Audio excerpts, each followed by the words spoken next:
This conference will now be recorded. Hi there. Good morning, good afternoon, or good evening. Uh, I think people might join a little slow, so I don't want to waste time. Let's start the class. So, in today's session, we are going to talk about network configuration and troubleshooting. So, basically, networking. Now, before we can go for Red Hat networking perspective, let us discuss few basics of networking to brush up the basics of networking to work with.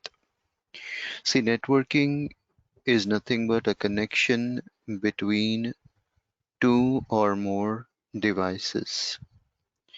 Now, whenever you have two computers or two servers you want to communicate, then we need to build a concept called networking between them so that both of them can communicate easily.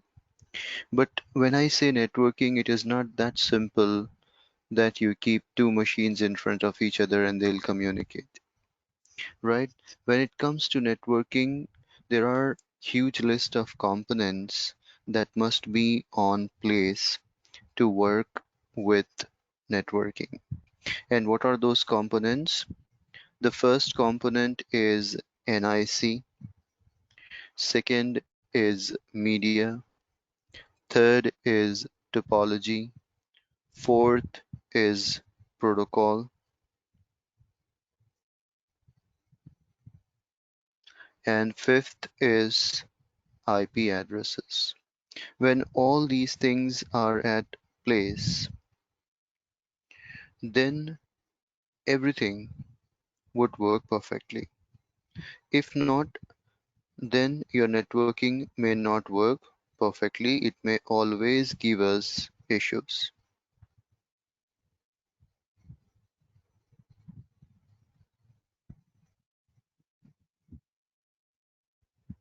Just give me one moment, guys. Let me send an email to all the other students to join once again.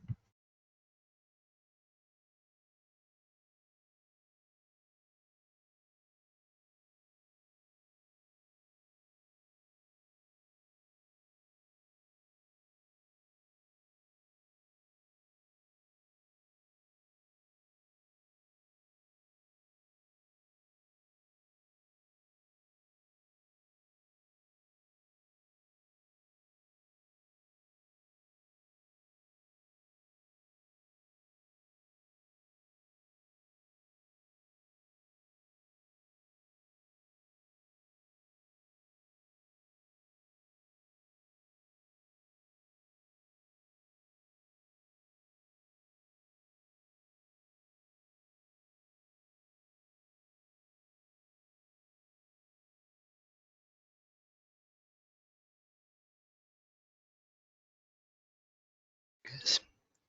So as I was telling, that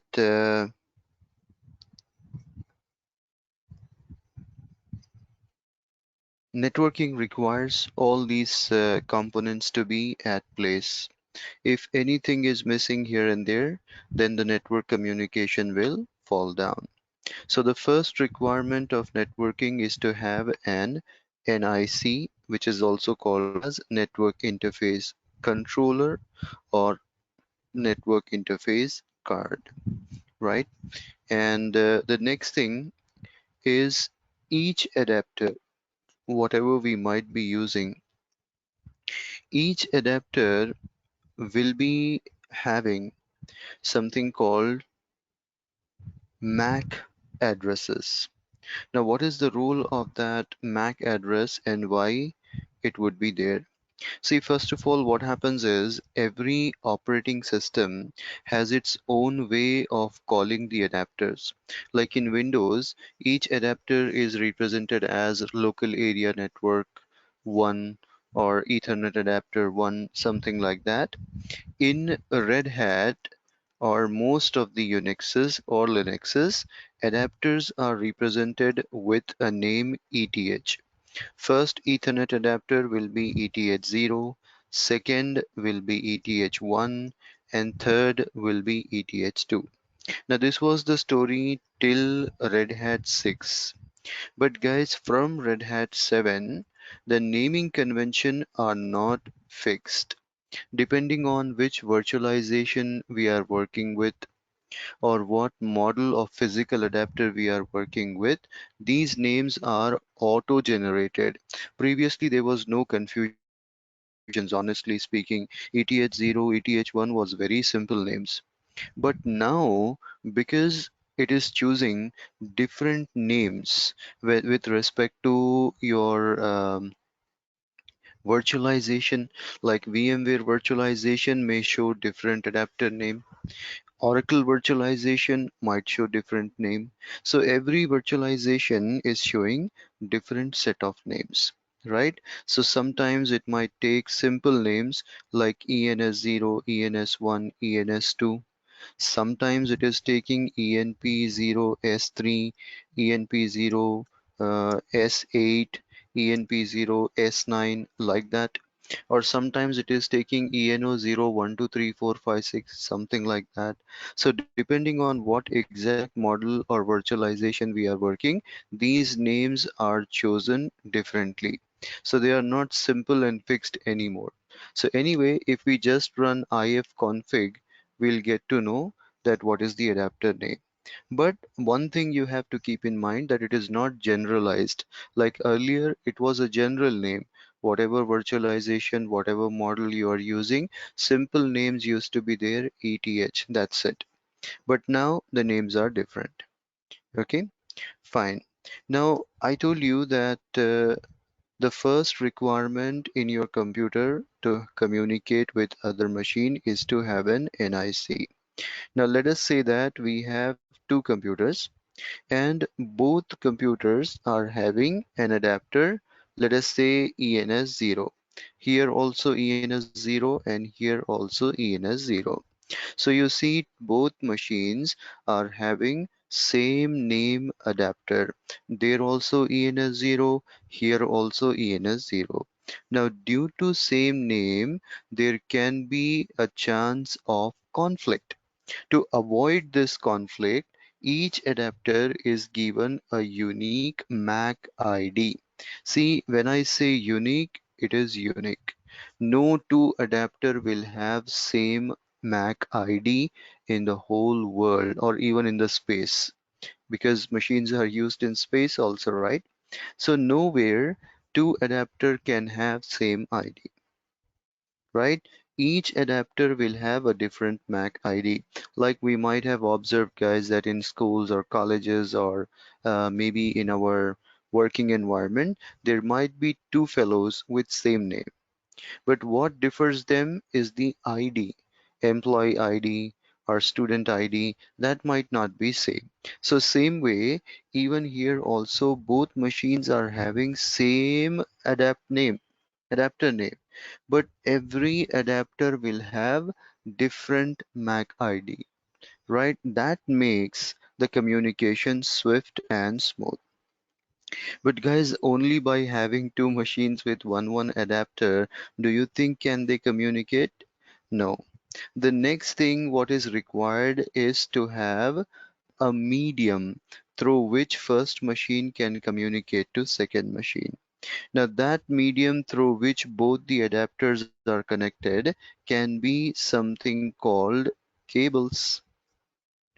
Or if you are working in a Wi-Fi environment, then it should be a Wi-Fi router or Wi-Fi modem through which both machines can communicate to each other. But we need some medium through which both machines can be connected to each other. So medium or media is a medium through which both machines are connected. So the most common medium is cables. We have different format of cables like Cat5, Cat6, different adapters are used RJ45, RJ11. Now we don't have to worry on all that crap because that is the headache of network department. They'll choose cable formats, they'll choose adapter format. We have nothing to do with that, right? Fine. So first two things of communication is to have and NIC. The second one is media. Now, third thing is topology.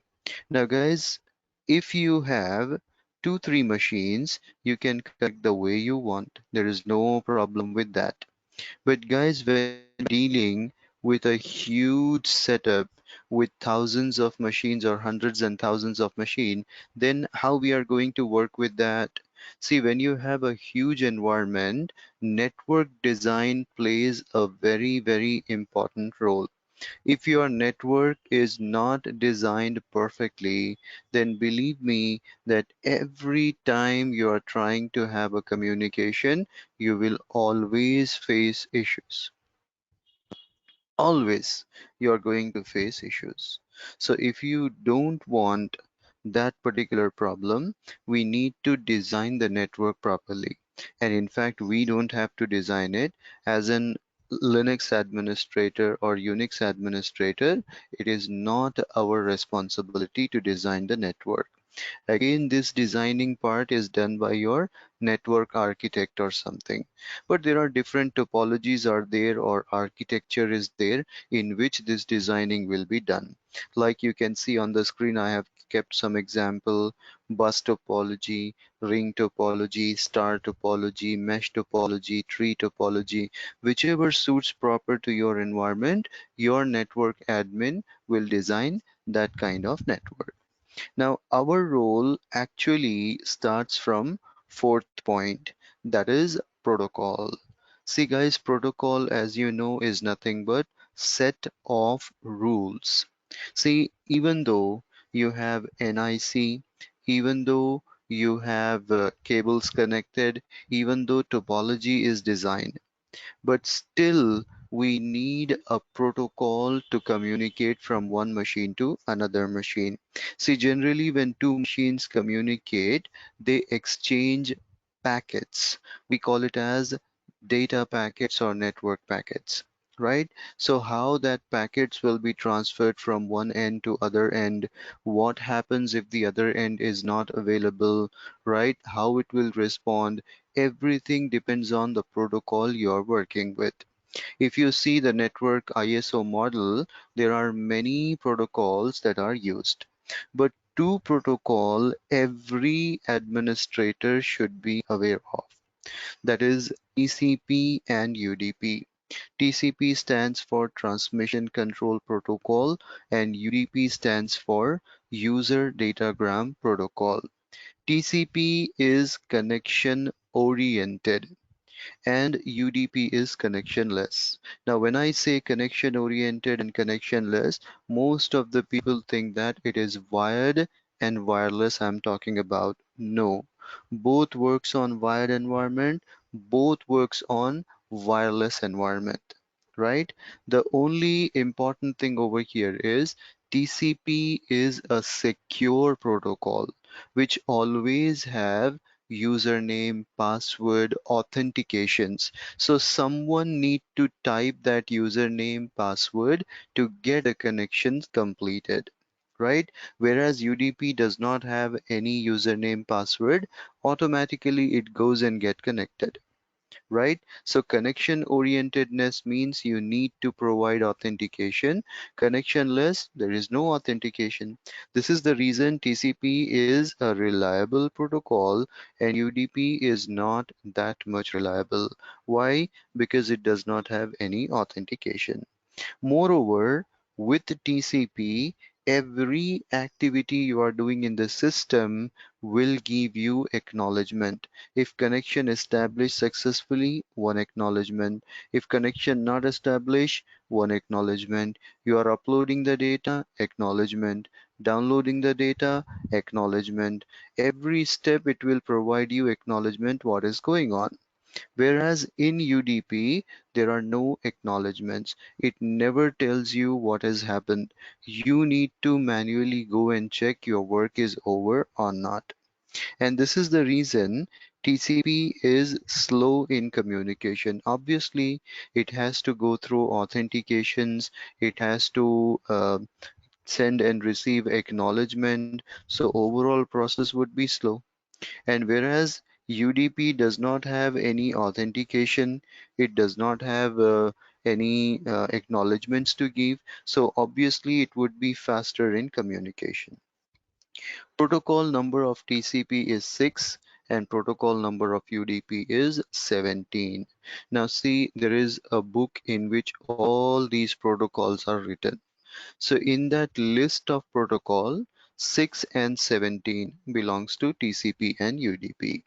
Now, which application use TCP protocol and which application use UDP protocol? Simple concept is there. The application that concerned about security will go with TCP, and the application that needs speed, performance, but they don't worry about security, they goes with UDP. And there are few applications which uses both TCP and UDP at a time. So anyway, the examples are HTTP, FTP, SMTP. They are very much good users of TCP, right?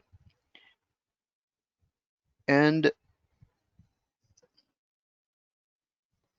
UDP is used by DNS, DHCP, and the other things, right?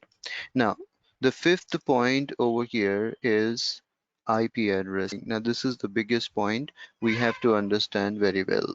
See, IP address is like a unique identification given to every computer to get communicated or to communicate from others. Suppose I want to communicate to other machine, another machine wants to communicate to my machine. In both case, both the computers must have a valid identity which is called as IP address, Internet Protocol Address. Every computer on internet is working with an IP address, right? When you say google.com, there is an IP. When you say Hotmail, Gmail, there is an IP. So every computer on internet or in your limit in your network will be having an IP address assigned. So it's a unique identity. Example is same like your mobile phone number. If you want to call others, you should have a valid mobile phone number, and to whom you are communicating, they should also have a valid mobile number. Then only we can have a proper communication between both, right? So it's a unique identity given to your communication for your computer for communication. Okay. Now, IP addresses are usually of two types: IP version 4 and IP version 6. IP version 6 is a latest thing, but little complicated, because of which we are still working with IP version 4 only. Mostly, many environments are using IP version 4. And in our curriculum, we are only going to talk about IP version 4, which is widely used. So you see, when we go with IP, it is nothing but, especially IP version 4 is nothing but the 4 octet values. Normally, guys, when we say operating system, everything is in binary format.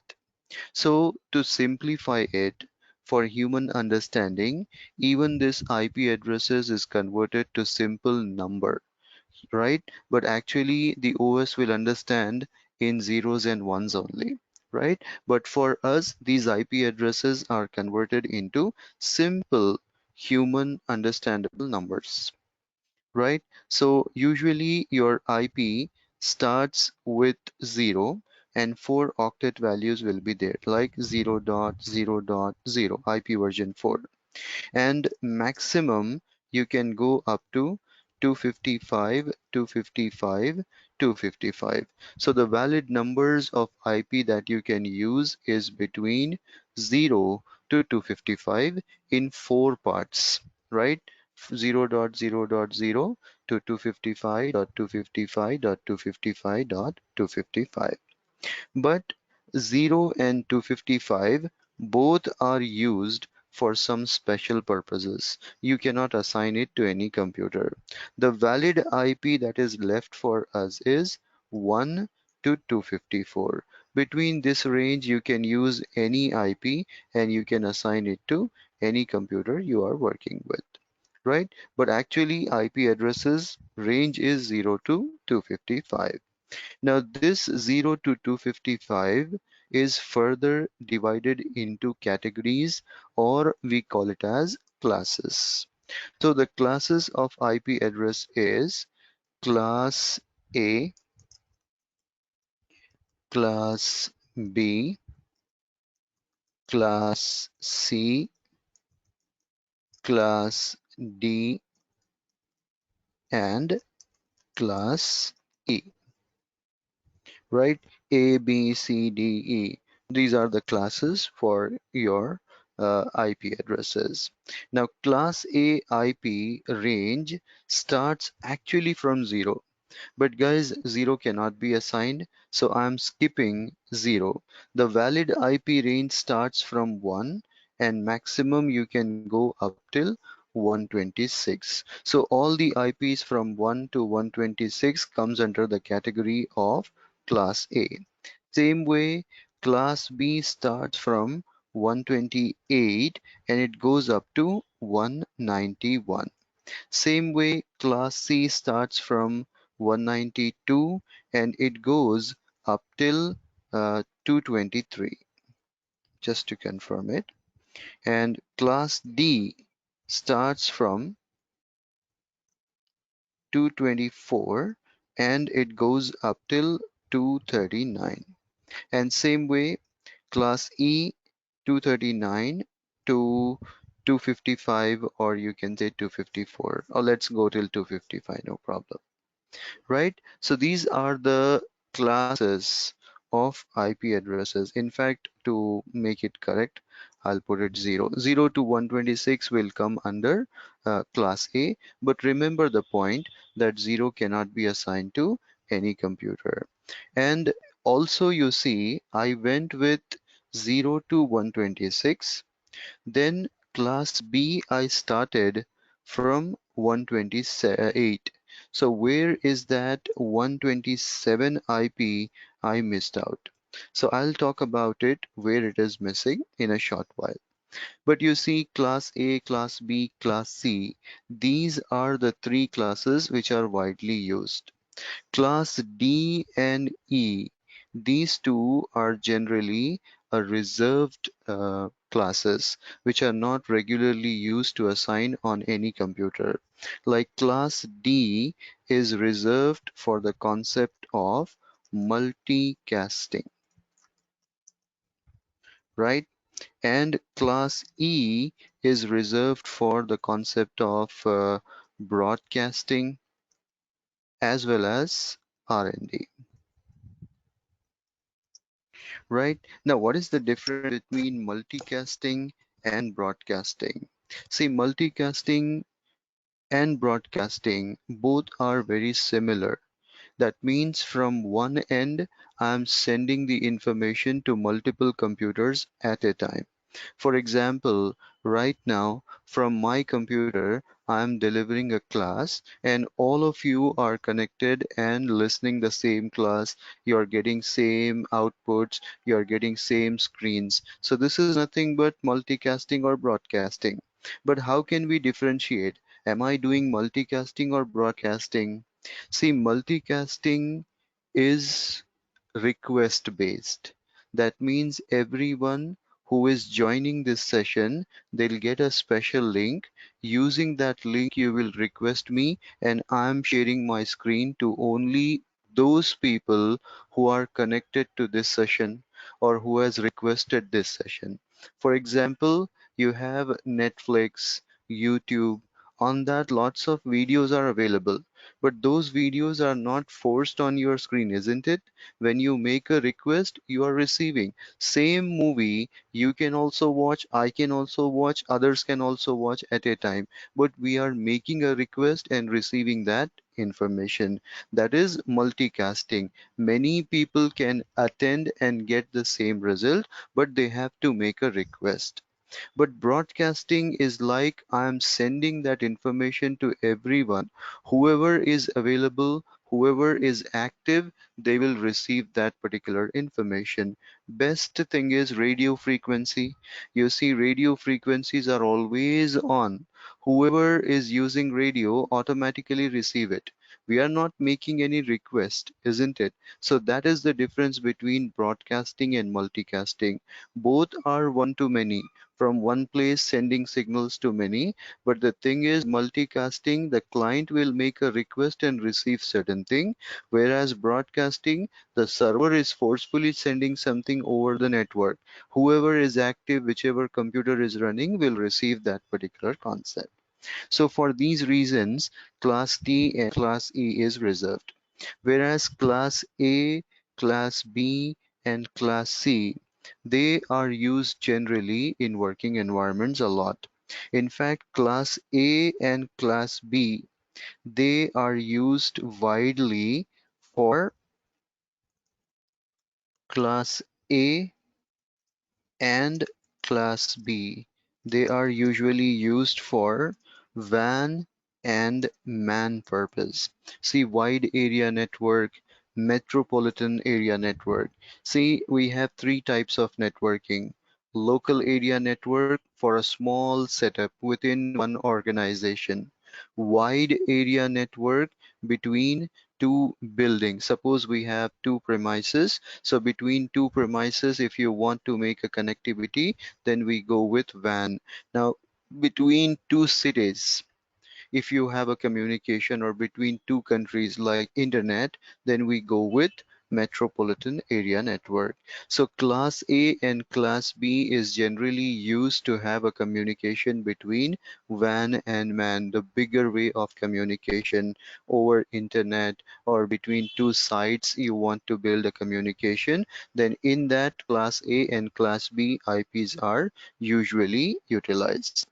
Okay, but for a small setup, like internal setup, you are working within one organization, within one building, we use something called LAN, local area network, and for that class C IPs are usually utilized, right? So this is the way it tries to work out with. Now, as talking about 127, why I did not use it anywhere. See, 127 is called as loop back IPs, or loop back concept. Now, what is that loop back IP? When you do installation, by default, every machine will get a default IP, which is called as 127.0.0.1, which is called as default loopback IP. Now, what's the rule of that loopback IP? Basically, the concept of loopback is very big. If you go for some networking courses like CCNA, CCIE, CCIP, then in that you will understand the clear picture of what loopback can do. Over here, I can just tell you that if your adapter is not sending or receiving the packets properly, we can diagnose and we can find out that where is the problem.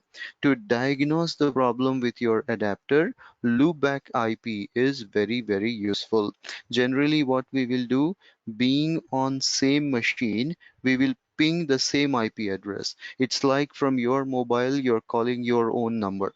So when you do that thing, it takes the packets outside and bring the same thing back. So your packets will be transferred outside and same packets will brought back.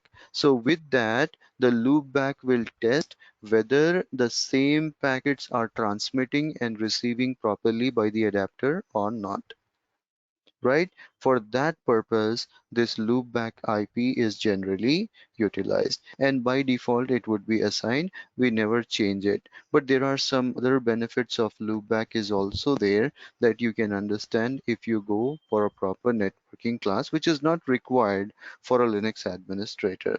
This much of information, if you have, that is more than enough.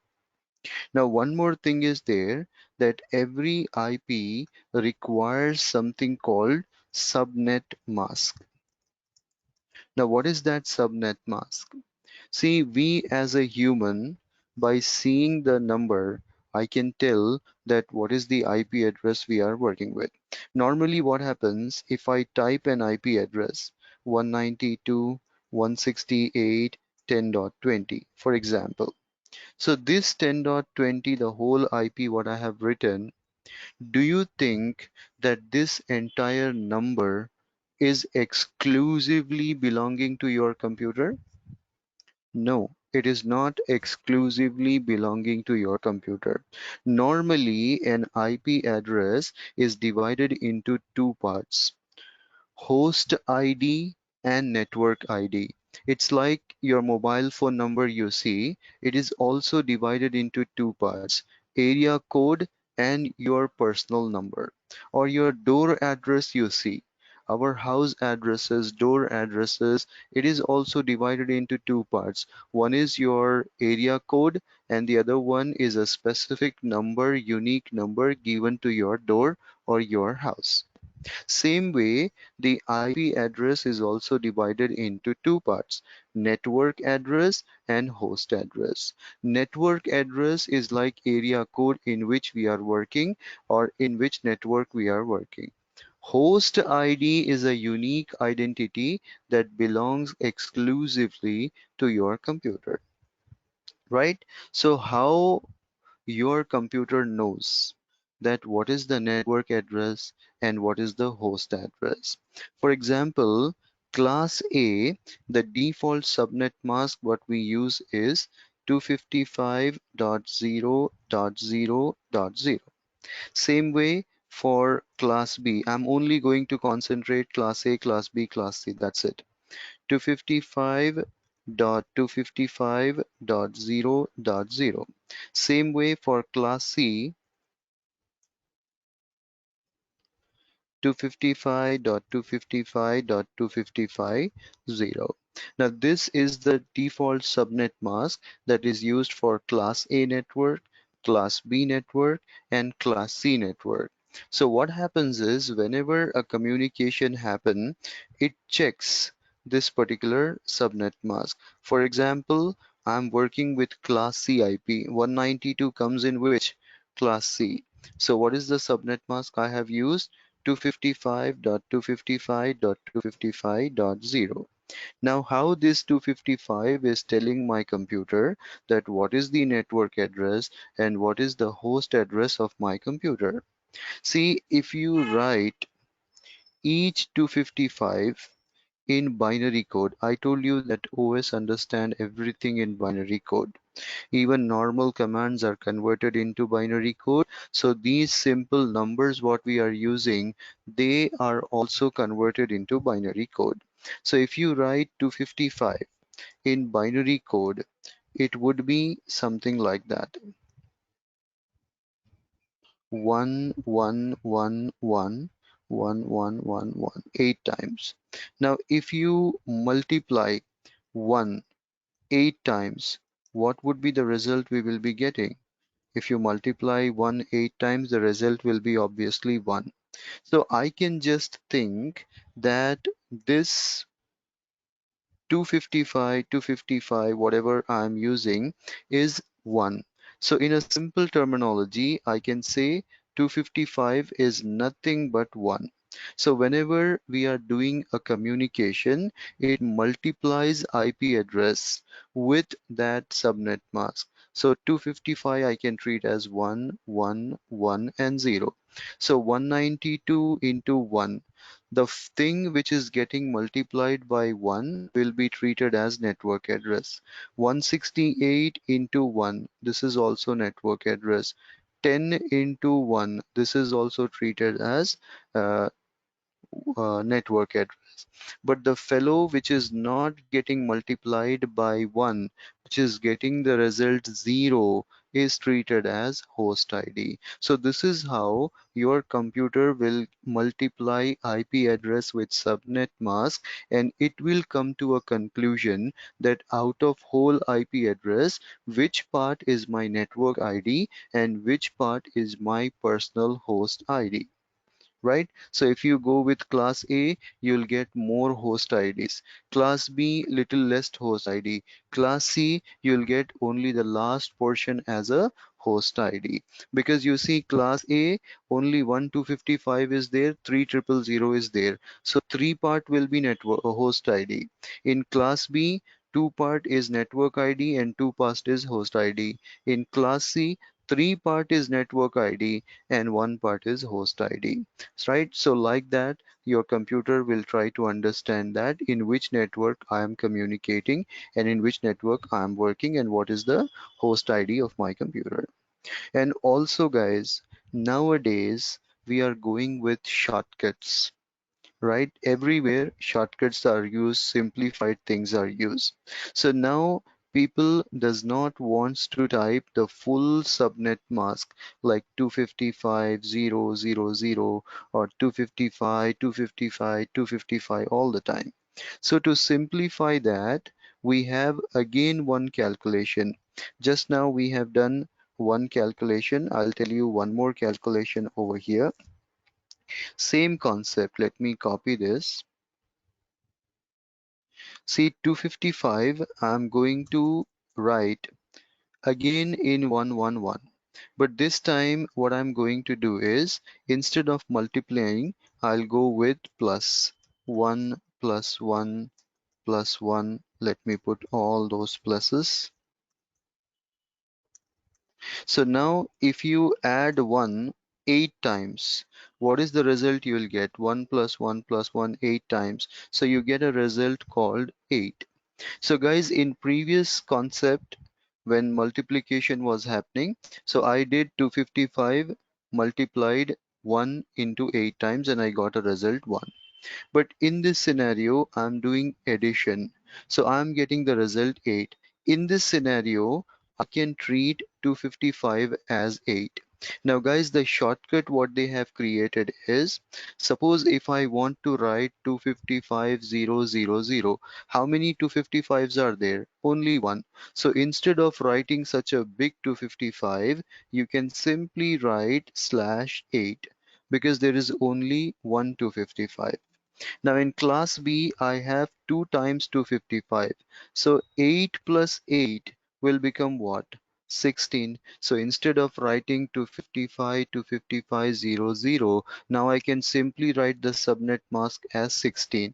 The full form of 16 is nothing but 255 255.0.0.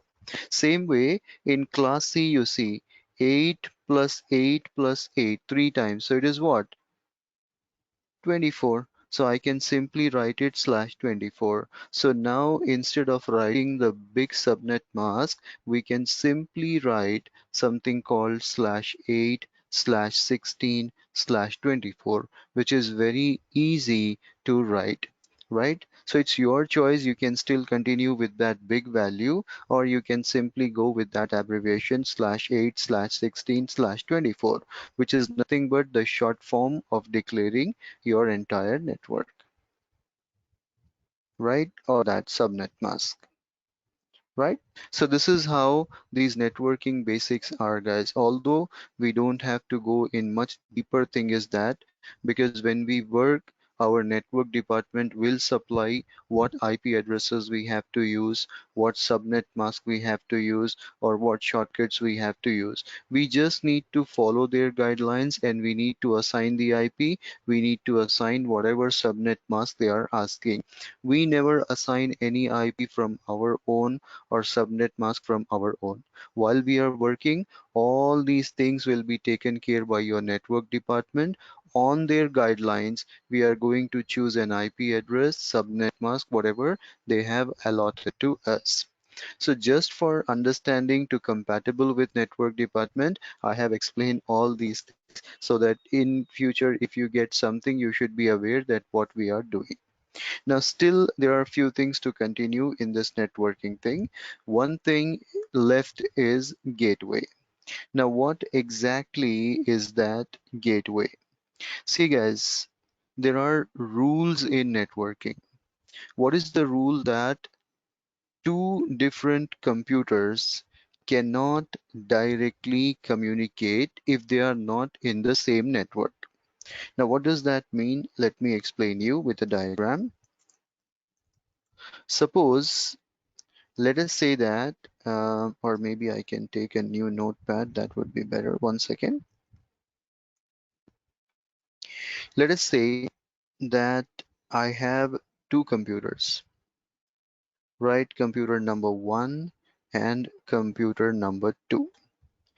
Now, this computer, or let us say Linux machine, whatever you can call it, first machine is using an IP address 192.168.10.20, and let us say the second machine is working with 192.168.100.30, something like that, right? So observe here, our first machine is in 192.168.10 series, and second machine is in 192.168.100 series. One fellow is in 10 series and the other fellow is in 100 series, right? That means both are working in two different network. Now, as per networking, 10.20 cannot communicate with 100.30 and 100.30 cannot communicate with 10.20 directly, because both are in two different classes, or two different, not classes, two different networks. Same class, but two different network, right? So if I want to communicate with 10.20 to 100.30, either I should change 100.30 address and bring it into 10 series, or I should change 10.20 address and bring it into 100 series. When both comes in same network, then only communication can establish.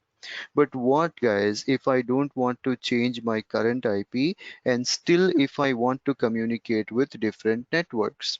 So in that scenario, what your network team will do is they will place a gateway between both the networks or both the machine. So gateway is like a bridge through which both the networks can communicate without changing their IP. 10.20 can communicate with 100.30, 100.30 can communicate with 10.20, right? They create the routes using which any network can communicate with any network. So normally we use this concept calling it gateway, but the physical devices that is used over here are called as routers. Routers are meant to create routes for different networks to communicate. If this routers or gateway concept is not there, then two different networks cannot communicate. In fact, from your laptop, you cannot hit to google.com or hotmail.com. You just check out when you are logged into your laptop by using IP conflict, it tells you that you are in class A network, or maybe you are in class C network 192.168.1 series, and Google, Hotmail, Gmail, that might be in class A or class B network, totally different IP. How is it happening that my laptop is communicating with Google, Hotmail, that is running on totally different network on internet? Because we are connected with routers and gateways that are making routes for us to communicate from any network to any network. Usually, guys, the first IP in the series is reserved as a gateway IP, right? For example, for this series, the gateway IP might be 192.168.10.1. First IP is always preferred to used as a gateway IP. Same in this case, it would be 192.168.100.1. So first IPs are generally stored as a gateway IPs. Okay. All right, but again, your network department can choose any IP. Whatever gateways are used in your environment, you will be notified. We simply need to use that IP and assign it. You cannot choose any IP on your own. You cannot choose any gateway IP on your own. Everything will be provided to you. We just need to put that gateway IP. If you want your computer to connect to other network or even internet, you need that gateway. Without gateway, you cannot communicate to internet or external networks. Okay, all right. So let us see what important things we need to work with networking in Linux. Right, so first of all, after logging into your computer, if you want to see what is the IP address we are working with, you can use a command ifconfig.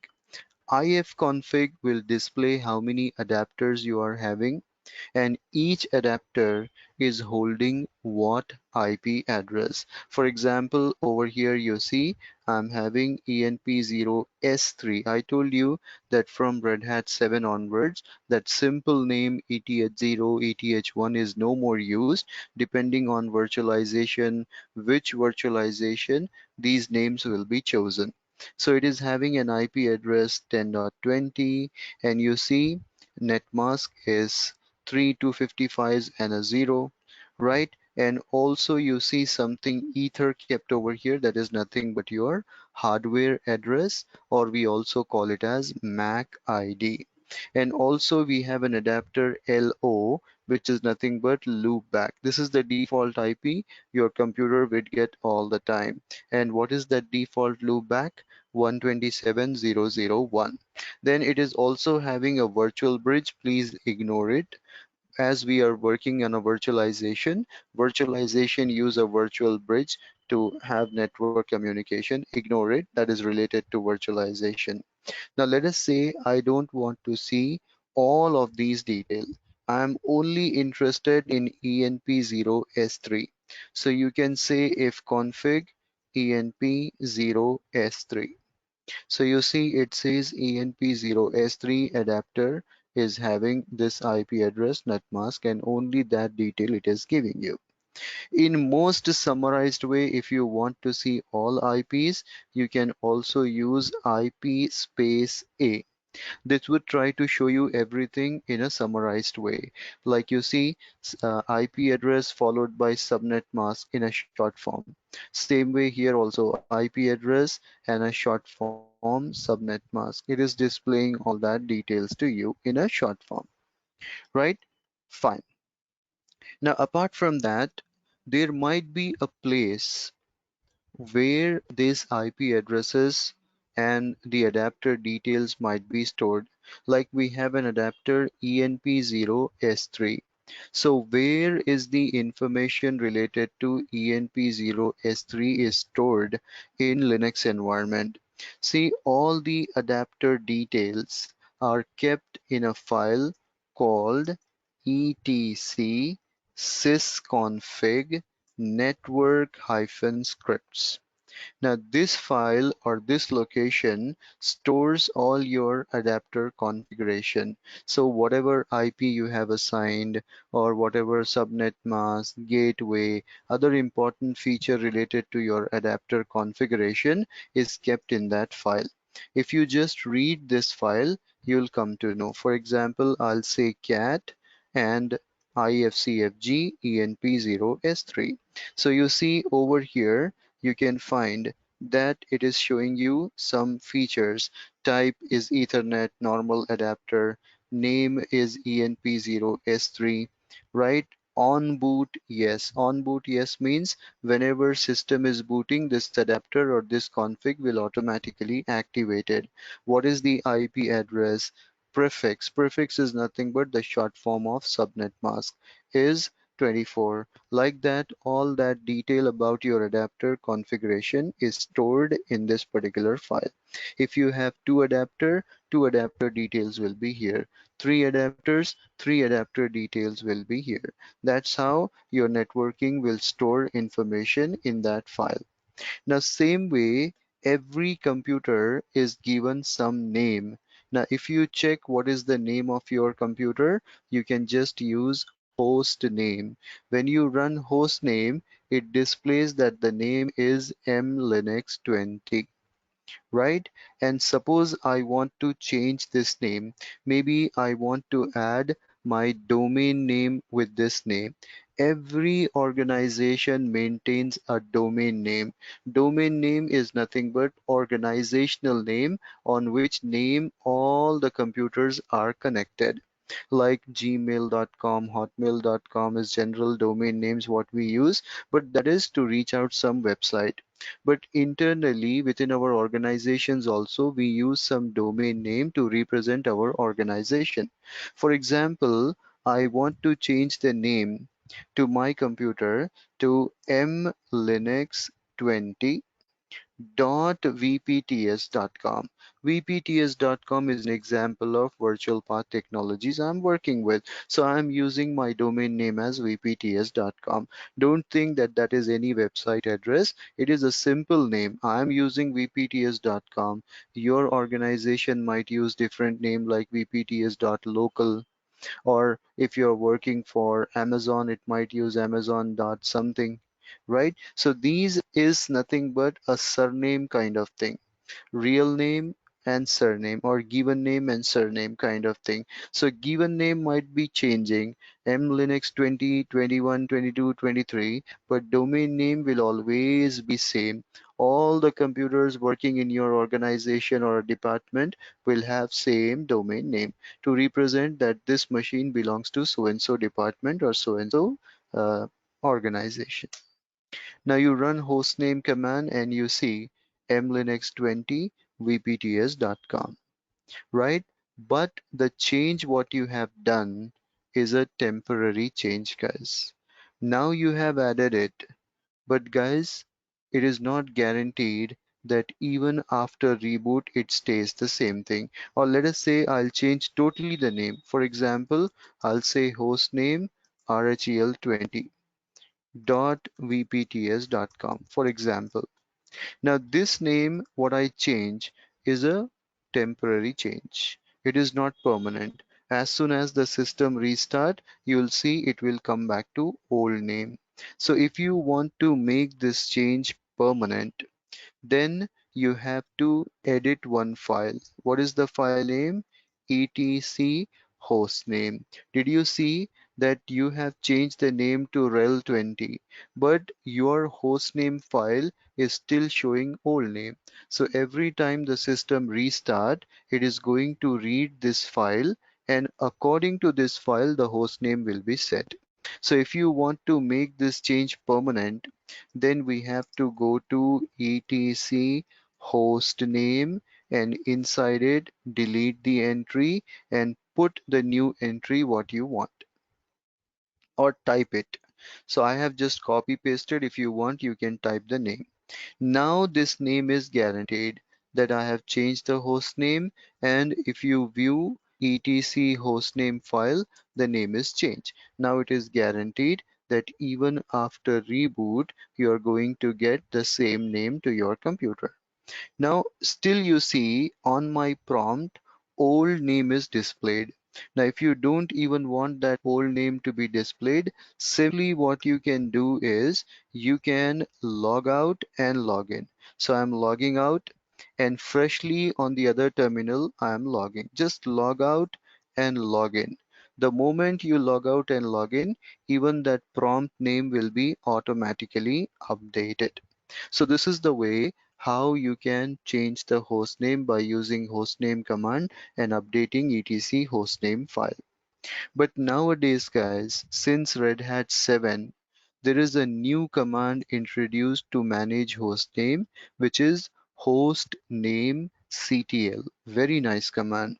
Now, if you see this hostnamectl, it displays vital information about your computer. Like you see, static hostname, that is permanent hostname. You are working on a physical machine or virtual machine. If working with virtualization, which virtualization? Oracle virtualization. What is the OS version you are working? What is the kernel version you are using? Are you working on a 32-bit environment or 64-bit environment?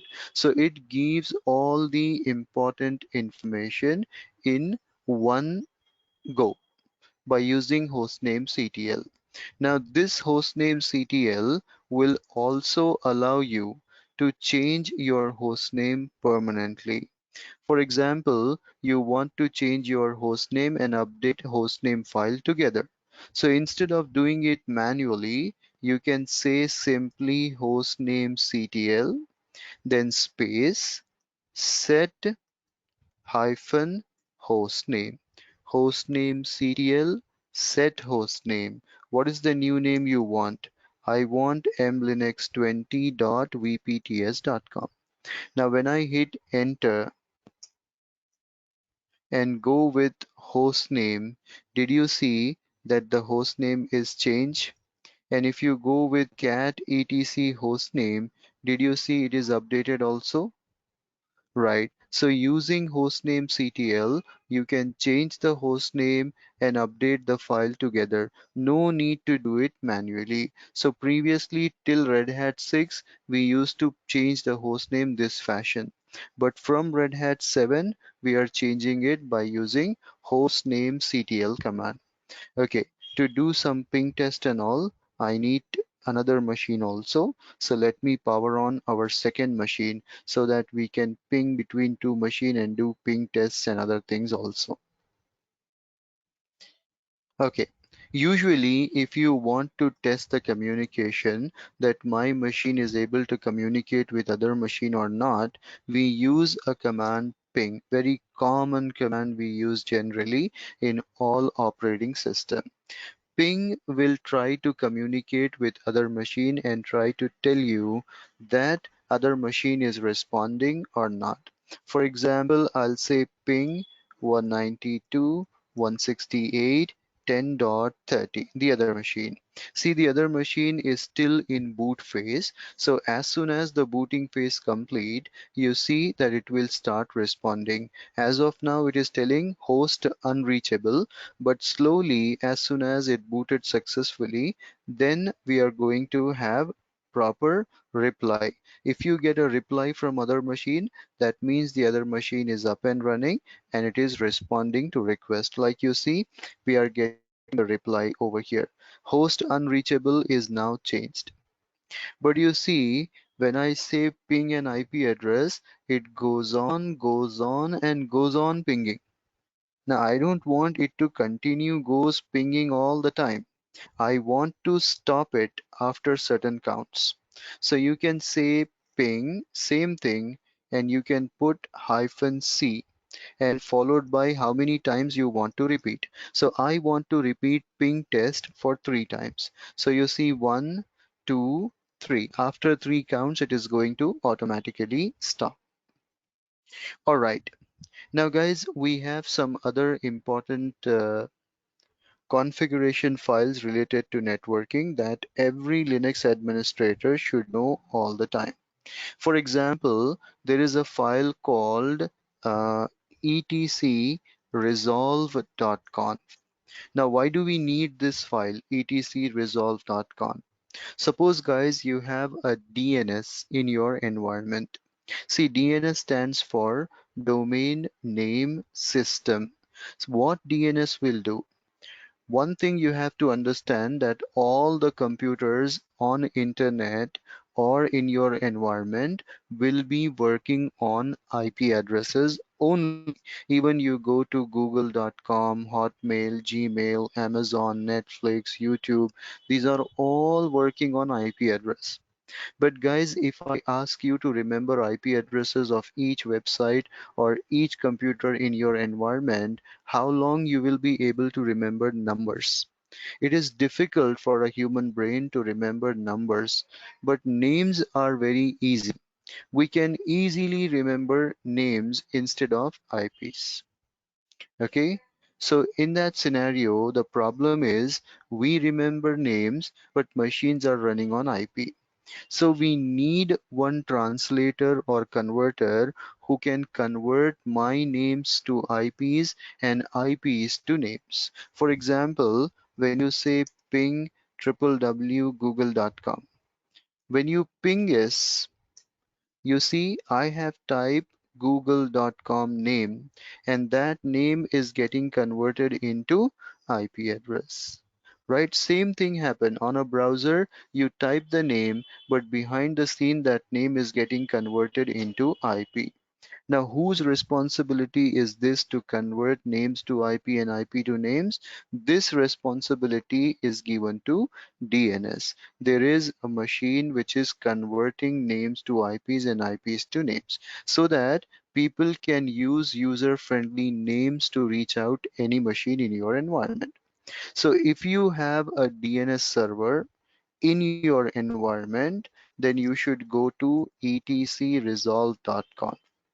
And over here, you have to put an address. For example, name server, right?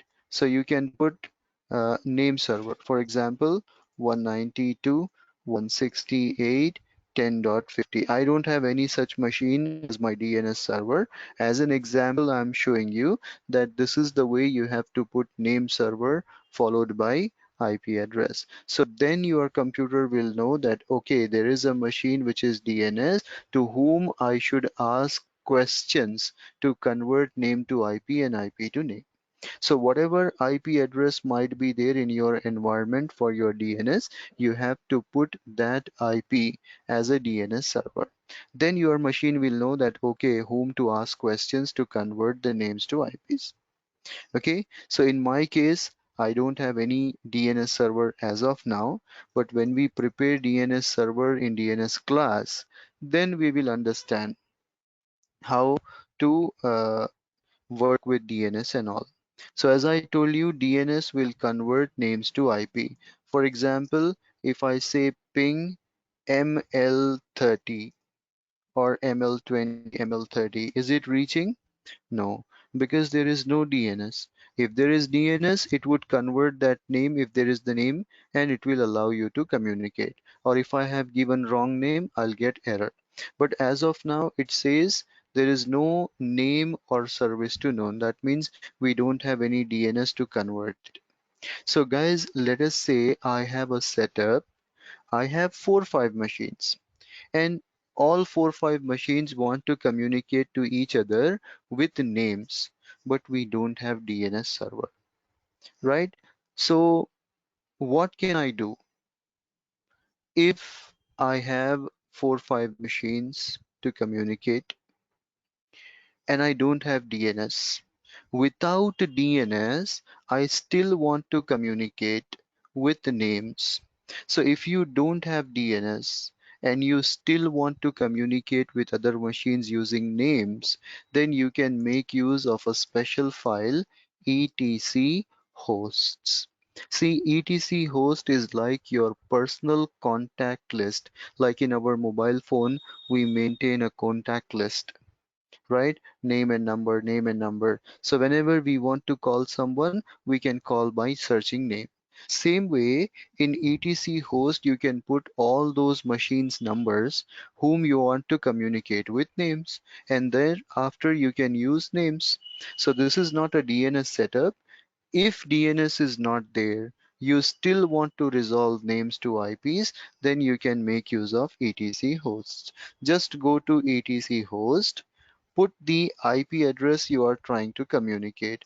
Like I want to communicate with uh, 192.168.10.30 and the name I want to call it is ML30. Now this name is your choice. See, when you are saving a contact in your phone, what name you want to give is your choice. Not necessarily you should give always the correct name, right? Maybe I'll use any name that is easy for me to remember.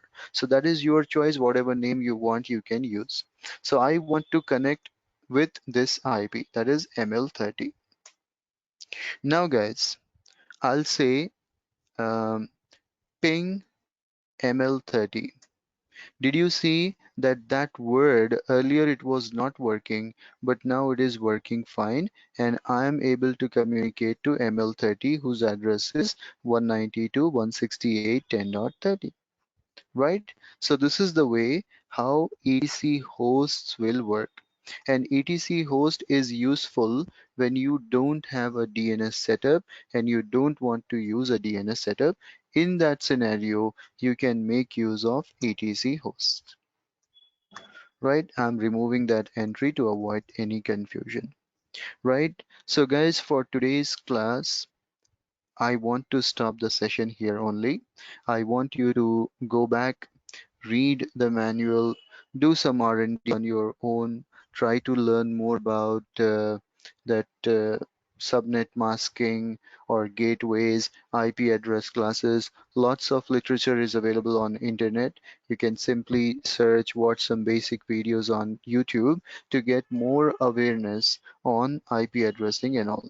And apart from that, you can just go through network script and resolve.conf etc host and do the simple things what I've shown you. Now in next class that would be on 2 days later, that is probably Monday for US people and Tuesday for Indians. So on that we will try to do some practicals related to IP address changing and all. One more theory is remaining now. From Red Hat 7 onwards, they have started a new concept calling it connections. So again, there is some theory that we need to discuss about connections, and then we will go forward with using that connections and applying IP addresses and all other concept. So for today, I want you to practice this much. On Tuesday or Monday for US people and Tuesday for Indians, we will continue with our next chapter in networking and then we'll move to the other chapter. So that's it, guys, for my side. If you have any questions, you can put your questions now. Oh, okay. Thank you. The question I want to ask is, even if anytime you name a DNS name, it's going to resolve it into IP for you, right? If in DNS directory that name is there, then it is going to resolve. Suppose you are trying a name which is not there even in DNS, then it is not going to resolve. DNS is also a place where all your environment computer names and IPs are stored. So if you are typing a correct name that is there in DNS, it resolves. For example, I use ping google.com, it is resolving. Now if I say Google X, if it is not there in your DNS, what it will resolve? Right? It would treat it as a error, but it is not going to resolve like that. Mm. Okay, okay. I'm just thinking like the one you rename that you just name, you just give it a name that is not in the computer. So immediately you have the name saved, so it resolve it to an IP address automatically by itself No, because no. you have saved it, right? No, no, no, it's not going to be automatically, right? There is a concept that automatically, whenever a machine comes into your network, it automatically updates in DNS. That concept is called as DDNS, dynamic DNS. So whenever the name changes or a new computer is attached to your domain, it gets added into DNS. But normally in DNS, if that name is there, it is going to resolve. If that name is not there even in DNS, it is not going to resolve. Like I told ML30, it was not there earlier, right? So I made a setup in etc host, it resolving. So if I'm typing some name like mlinux30, if that name is not there in the DNS, then it is not going to resolve it. Okay, thank you.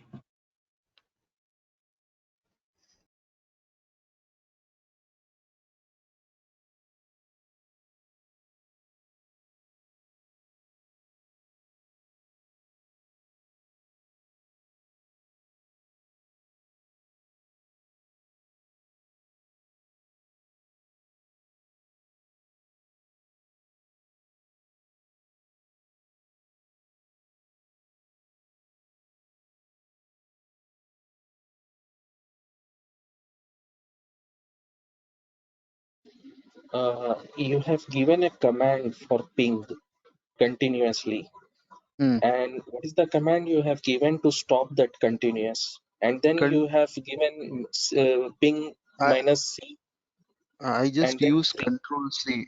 To break control any C. command, we use Control C. If it is Okay, continuously going anything you want to stop or cancel, Control C. okay.